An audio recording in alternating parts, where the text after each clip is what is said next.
This year is the 50th anniversary of Neocolor IIs, a water-soluble wax crayon created by Caran,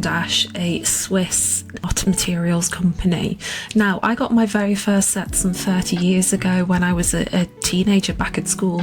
and I've loved them ever since. Although my colour preferences have changed, in essence, I've loved these crayons my whole artistic journey. Now, I thought I'd use the opportunity to play with the brand new special edition colours, of which there are 15, in a brand new sketchbook as well, and film it so that you can have a little look and see what my experiment turns out like. For my subject to test out these new art supplies, I wanted to pick an animal, so I went with these adorable rhinos, a mother and baby nuzzling in the sunshine on the African savannah. There's lots of lovely texture, and the folds in rhino skin makes it a perfect subject to try something out that has quite so much texture as the Caran Neocolors. Now, these crayons are water soluble, but there's nothing stopping you using them dry, and a lot of people use that because they leave behind this scribbly, lovely crayon texture that gives lots of interest to your piece. And to begin with, I'm using the light heliotrope, which is one of the lighter value special edition Neocolor IIs, to sketch out the form of my mum and baby rhino. Now, when Neocolors are brand new, they have a lovely point on them, so you can easily draw with them like a pencil. And to help keep them that way, what I tend to do is to rotate it around as I'm drawing, so that I'm using all the different sides of the crayon, and it doesn't get so blunted so quickly as if you were scribbling away like mad to lay down lots of pigment.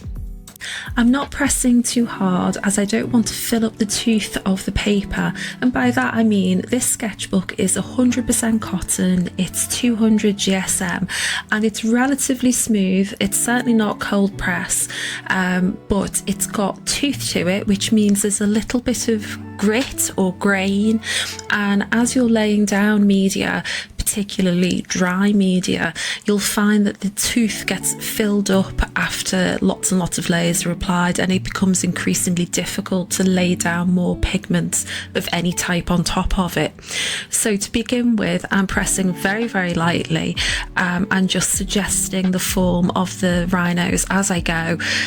rather than committing to a final outline in the first instance. As you can see, my lines are really quite sketchy, and in places I've gone over them and corrected them, and they haven't remained as I laid them down in the first instance, and that's absolutely fine by me. I like that. It's part of the artwork to see that sketch, so I'm not trying to cover it up, but you can blend and melt them away with water and subsequent layers if that is more your preference. At this point, I'm just laying down a basic outline to give me an idea of the proportions of the mum and baby rhino, and then to give a bit of a roadmap as to where I want to put my darkest darks, so that I can build in a good value scale and give the animals some three-dimensionality, as well as all of that lovely texture on their skin. Now, I wanted to challenge myself to only use the 15 special edition colours, as they're brand new and people haven't seen them before, and also I wanted to have a play with them and see how they work together as a sort of limited palette. I wouldn't normally say that 15 colours is restrictive or limited in any way, but in the grand scheme of things, when there's 100 different colours to pick from in the range by Caran, I thought, why not have a little play with the new ones and just see where it takes us. So I worked in the lighter values first, particularly on the baby, as I wanted them to have a really warm but very light tone to their skin, in contrast to the mother.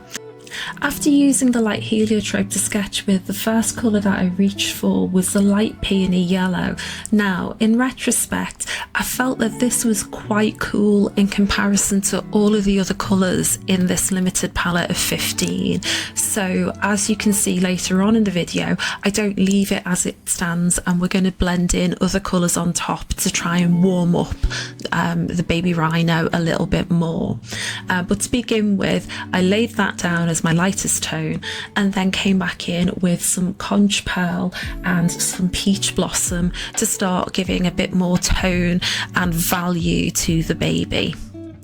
Again, at this point, I'm not pressing too hard. I'm really lightly stroking the crayon onto the paper so I don't fill up that tooth too quickly, and also don't build up too much pigment and then find it difficult to remove later if I've gone too far.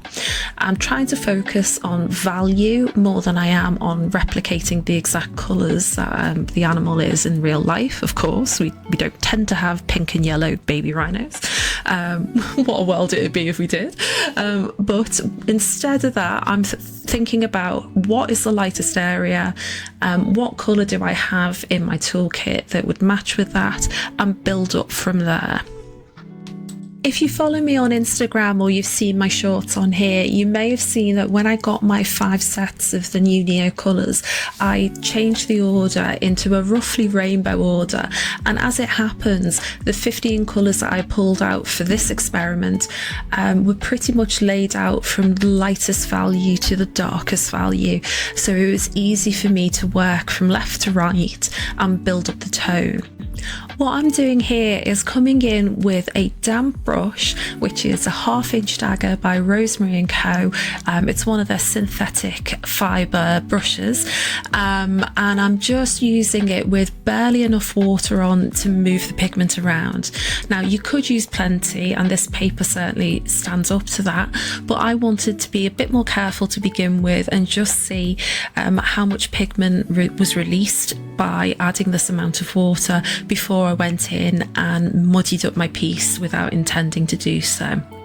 I'm using really light strokes and very little water so that I don't completely obliterate the crayon marks on the paper underneath the washes, as I really like them and I want them to be an integral part of my piece. However, it is really quite easy to work a little bit harder with your brush or use a stiffer brush in the first place and a bit more water, and you can easily blend away all of those lightly made crayon marks. If you've pressed really hard on the paper to begin with, you're going to find that much more challenging. I've not applied water to every area, but rather just taken it to the darkest parts and started to blend between the 2 different pigment colours that I've laid down to give a bit more of a smooth blend. Now, as that first layer dries on the baby rhino, I've moved on to the mother, and as I mentioned before, I wanted to use slightly darker tones on her compared to the baby. So we're beginning with light lilac, which is this sort of pinkish purple. It's a bit darker than a traditional lilac, I would say, but it's still a lovely tone. I'd consider myself a mixed media artist, and I do tend to pull together lots of different media to give the effect that I'm looking for. But for this piece, I wanted to just see how far I could take it using the crayons alone and using their natural characteristics to give me the textures that I would normally want to come from putting lots of different layers of different paints and dry media on top of each other. To help me build up the texture, what I'm doing is I'm building up from light to dark again. In this instance, we're going with light lilac, dark garnet and caput mortuum, 3 of the darker purplish tones in the new Special Edition Neocolors. And as I'm laying them down, I'm looking at my reference photo to see the lines of resting skin tension, which are the creases or wrinkles, you might call them, that everybody has in their skin, whether you're human or another animal. And they help give the shape and form to the creature that you can't get by laying down, for example, a flat layer of gouache. In a way, I'm treating it like laying down delicate layers of gauze fabric, and whilst the lines are all largely going in the same direction, there is a little bit of variance to it. So between the different colours and different tones of pastel that I'm laying down, and the layer upon layer of these scribbly lines, you're getting this sort of mesh-like appearance to the skin that is really quite natural. Now, it does look really scribbly and something that a child might have done in their primary school art class at the moment, but you have to trust in the process and keep working and adding in these fine layers to build up that texture naturally. And if you go too hard too fast, it starts becoming really quite unnatural. One thing that's really quite interesting is how some of the darker Neocolors are actually really quite different when you add water to them compared to when you use them dry. And actually you might think that I'm only using the light lilac and then one of the two darker tones, either the caput mortuum or the dark garnet, but in fact I've used both of them, and it's not until you wet them that you start to see the rich dark jewel-like textures and colours rather of the pigments coming through, and they really are quite beautiful. So they're very handy to put in your shadow areas and darkest darks if you use them dry, but when you use them even with just a little bit of water, you start to unlock those rich jewel tones and get a really beautiful colour laid down. Going back to the reference photo, the baby is casting quite a large shadow across the mother's face as the sun is really low in the sky behind both of them. So here I am adding a little bit of water to that dark garnet and caput mortuum layer to show the cast shadow across the mother's face. You'll notice that I don't add in eyes or nostrils early on in the illustration process, as they're my very favourite parts, and I really like to put them on at the very end so I can be sure that they're in the exact right position to capture the character that I want to display in my finished piece. As the mother is clearly an adult rhino, they have quite a few more, shall we say, battle scars on their skin, so my mark making has been a little bit more rough and intentional to give a bit more texture and a bit more history to her than the baby, who is all bright and sparkly new. Honestly, if you've never drawn rhinos before, give it a go and really look at your reference images, because you'll see more colours than you imagine, whether it's reflected from the ground or within the shadow tones in the dark folds on their skin, and all sorts of interesting textures to play with. Plus they have a really great character, from sort of sweet and silly to grumpy and moody, and it's fun to try and capture those in illustrations.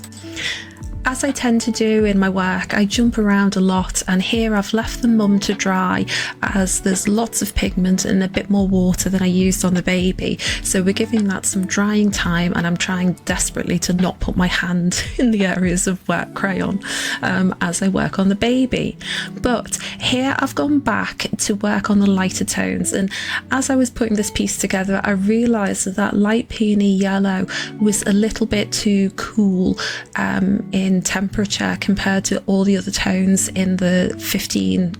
pastels that I'd chosen to work with for this experiment. So I'm going back in over the lighter areas and working a fine layer of this conch pearl, which is a very pale, sort of very pale peachy pink, I would say, that gives a bit more warmth, and then activating it with a little bit more water to blend it in on top and take away the coolness of that very pale lemony yellow. Once I've blended those areas together a little bit more with some water, I'm going to come back into the slightly damp paper and add in more pastel on top of it. And because there's a little bit of moisture, it lays down more pigment than a crayon would on the dry paper, so you can build up tone a little bit more quickly. But also I'm still working following those resting skin tension lines to give the three-dimensional shape to the rhinos, and to give that believable folds in their skin, and adding in some more mid-tone to add depth to the shadow areas, like the inside of the ear or the leg in the background. At this point I've got a good amount of pigment down on the page, and my areas of darkest darks are building up quite nicely. So as I go back for this second big layer, shall we say, to the adult female rhino, I'm looking to just intensify what I've got and to blend between areas where there's too stark a difference between light and dark. But largely I'm following three simple things every time I do a pass over each of the rhinos, and that is: 1, I work from light value to dark. 2, my marks are loosely in parallel to try and give a believable texture. And 3, I'm blending with water, mostly in the areas of the darkest darks, in those shadow areas, to give a good amount of depth without absolutely killing all of that texture that we've spent a long time working in with the dry crayons. A simple thing that I'm trying to help bring the mother and baby together and give them a bit more cohesiveness from a colour perspective is going in with the conch pearl and adding in some highlights onto the mother's skin to match in with those on the baby. And also, if we imagine this is on the African savannah and the light is going to be a lovely golden warm sunny tone, it's quite helpful to have that warm peachy pink colour to add that lightness to the skin where the sun is hitting it. So far I've used 9 of the 15 special edition colours, and those are light peony yellow, conch pearl, peach blossom, light wine lees, rose de Garance, light heliotrope, light lilac, dark garnet and caput mortuum. As you can see, there's actually quite a lot in the pink and purple end of the colour spectrum in the new special editions, and the colours that are left over are mostly greeny blues with one earthy brown, and we will see that earthy brown in particular as I finish off this piece. But to try and keep it a bit more cohesive and not muddy it up too much, I've chosen to keep the pinks and purples for the rhinos, and we're going to use some of those other colours in building up the environment in which they're standing. Now, I'm really loving all of these pink colours, but I can see that other people may feel that these special edition have leaned a little bit too heavy on the pinky violet end of the colour spectrum. I think they're beautiful and they're really useful. I can see them coming in incredibly handy in my animal illustrations and landscape work for starters, but perhaps if you have a different colour palette in mind, they mightn't be as good a choice for you. But they do come in 5 different sets. There's a lush, dark, pop, portrait and pastel set that have 3 of the new colours in each pack, along with 7 of the original ones. So have a little look on Caran d'Ash's website and see which might suit your work a little bit better, particularly if you've already got a lot of them, because you're going to end up with tons of duplicates if you just buy them for the sake of 15 new colours. Now, obviously I'm not looking to replicate exactly what I see colour wise on the page, and rather I'm thinking more about character and emotion and feeling in my pieces when I'm using my colours, but I did choose this zinc ochre, which is a really lovely, I would say more orangey warm raw sienna like colour for the ground, and I'm just wetting my finger and using it to spread the pigment around nice and evenly. I wanted a nice warm sandy colour on the ground to represent the dry earth of those savannas that these African rhinos live on, and then once that's dry we're going to go back in with other colours to build up a little bit of foliage around them. Once it's dried off, which doesn't take that long on this lovely cotton paper that is really quite absorbent, I'm going back in on the Burley Damp page with that zinc ochre to give a little bit more depth to the shadows where the animal's feet and snout meet the earth, and then smoothing off those edges with my damp brush once again. I know I'm not alone in saying that some of the original Neocolors are really quite garish. They're so bright that they can be quite difficult to use if you're not muting them down with other colours. But I have to say the 3 greens in the special editions are absolutely beautiful and really quite natural. The Acuba green is the one you've just seen me lay down for the grasses at the feet of the rhinos, and then I've come in with the Skargan blue just to build in some darker areas within those grasses. To finish, I will come back in with some zinc ochre and a little conch pearl just to smooth in any colour gradients and make it look a little bit more natural. To finish the piece, at this point the animals themselves are completely dry. I'm going back in with my caput mortuum, which I think could possibly be my most favourite out of all of these new colours that we've tried today, and I'm adding in some details. Now, I do like to use line in my work, particularly with my animal illustrations, and sometimes I will literally outline the whole animal, but I wanted to keep a more loose painterly style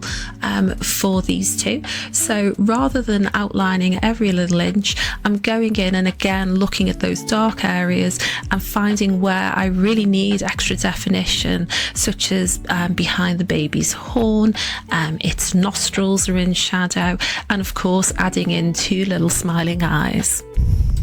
As I'm wanting these to be the final touches on the rhinos, I'm not going to add any water, and I'm going to leave the texture of the crayon there and have them as accents on those dark parts, and where I want to add in a bit more definition, like on the mother's horn that could get a little bit lost against the shadow of the baby's legs, so I've just defined that area with my caput mortuum, and then I've come back into the mum's ears and added some fluffy little spiky hairs on the tips of their ears using that lovely dark colour, before finishing by adding the eye and an eyebrow. It's one of my quirks, what can I say? Even penguins have eyebrows when I draw them. To finish, I thought I would add in swatches of each of the colours that I use in this piece, and in the end I managed to use 12 out of the 15. I shall play with the Amazonite, Chrysoprase Green and Tyrian Rose another day. But there we have it. My first impressions of the new special edition Neocolor IIs are that they are beautiful warm tones in the pink violet spectrum with a few accents of bluish greens, but it's quite unreasonable to expect you to buy 50 pastels to get the 15 new colours, and I think Caran d'Ache should release a limited edition set of 15.